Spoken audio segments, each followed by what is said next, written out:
আজকে তোকে দুইটারে ফকির বানায় বাসা পাঠাম। ল ল দেয়া যাবো না। কাট।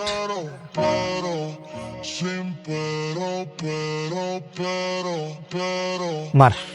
এলো লাইনে 200 সময়টা দিলি এলো আমি 200। এলো আমি আরো 500 মারলাম। আস্তাগফিরুল্লাহ। এই পোলার লগে নি তোর বিয়া দিমু, হ্যাঁ? এই পোলা দি পাক্কা জুয়ারি। এই পোলার লগে যদি তোরা বিয়া দেই, তোর বাপের যত সম্পত্তি আছে সব বেচতা তোর বাপের বংশ ধ্বংস করে দিব। এই পোলার লগে কোনোদিন আমি বিয়া দিতে পারবো না। আর হন, একটা জুয়ারি কোনোদিন আমার মেয়ের জামাই হইতে পারে না, বুঝছ নাই? তোর সাথে বিয়া পুরা ক্যান্সেল। আরে শ্বশুর আব্বা, আপনি তো বুঝতেছেন না। কারণ এই যে দেখেন, আপনার আমি দেখাই। এই যে দেখেন, এই যে দেখেন,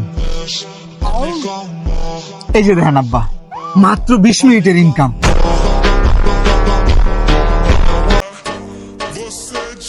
কাজ তো ভালোই করছে। মার মার মারি না। এলো 500। পোলা তো না, একটা স্বর্ণের টুকরা পাইছিস তুই, হ্যাঁ? আব্বা আপনাদের তুমি আগেই কইছিলাম পোলাই খেলে অনেক ভালো।